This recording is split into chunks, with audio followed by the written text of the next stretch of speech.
Ngayong araw nga pala guys, magdi-deliver nga pala kami ng mga upo ng lolo ko. Dito nga lang malapit sa pwesto nila Idol YM Isidro. Dito sa tapat ng Francisco Hotel, sa Malasin Zone 4, San Jose City, Nueva Ecija. Tapos di nga ako makapunta sa pwesto nila ngayon kasi nga nahihiya ako at walang pera.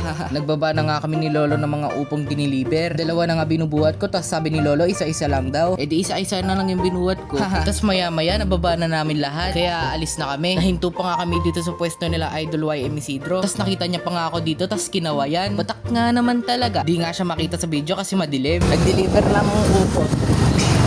At dumiretso uwi na nga kami ni lolo. Pagkarating nga namin sa bahay, eto nga nagtatanggal si lola ng tali ng sako ng kamote. Ito nga pala yung mga kamote naming huhugasan mamaya. Patulong nga muna saglit si lola buhatin yung isang sakong kamote at inilagay sa drum para hugasan. Bago nga ako tumulong maghugas, naligo nga muna ako at kumain. At ang ulam nga pala namin guys, papaitan. Kakaunti nga lang yung karne ko kasi ubos na.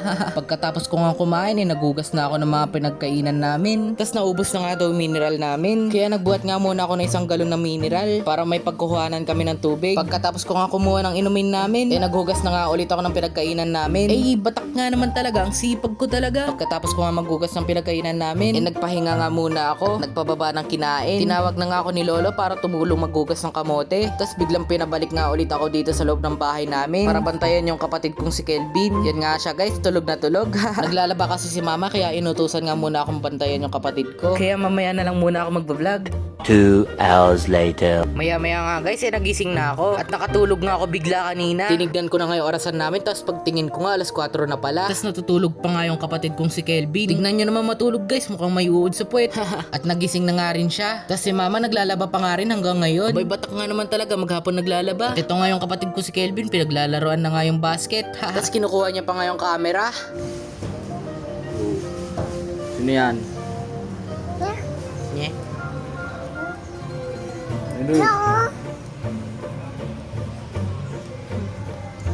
Kulit na naman nito, kakagising ng libot agad ng libot. Uy, umakit na. Bawal dyan. Bug ka dyan. Bye-bye. Hello.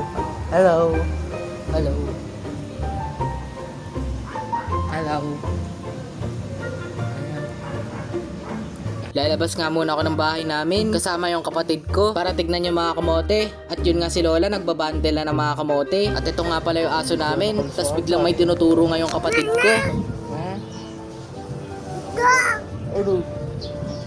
Ano? Putek. Puro putek.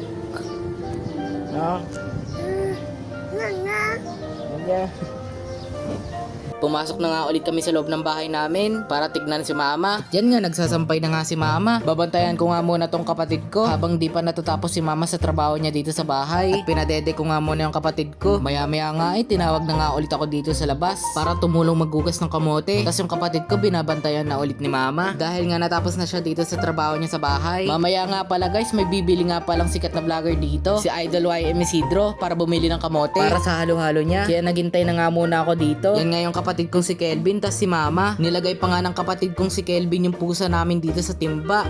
Wawa naman si Mingming, pinagtripan. Tas tinulungan ko na nga si lolo maglagay ng tigi-isang bundle ng kamote sa kolong-kolong namin. At natapos na nga ilagay sa kolong-kolong lahat. Maya-maya nga guys, dumating na hinihintay kong bibili ng kamote namin. At yan nga si Tantan Vlog. Di nga kasama si Idol YM Isidro kasi nga daw nag-e-edit siya ng vlog niya. Kasama nga pala ni Tantan si Benedict, kapatid na Idol YM Isidro. Binigyan ko na nga sila ng mga sticker. Medyo dinamihan ko para kay YM Isidro pa yung iba. Tinawag ko na nga yung lolo ko kasi dumating na sila. Dito nga guys, nag-usap-usap na nga sila ng lolo ko about sa bibilhin kamote para sa halo-halo ni Idol YM Isidro. Umalis nga muna si lolo para sunduin yung lola ko. Kaya naghintay nga muna sila dito. At dumating na nga sila lolo at lola. Karating nga nila, nag-usap-usap na sila dito. Tas tinignan na yung mga kamote at namili. Shoutout nga daw pala sa kanila, kila Andrew at Steven. Ito nga, pinakita na ni lola yung mga kamote kila Tantan at Benedict. Tas tatawagan nga daw muna nila si Idol YM Isidro kung jumbo size daw ba o good size yung kukunin nila.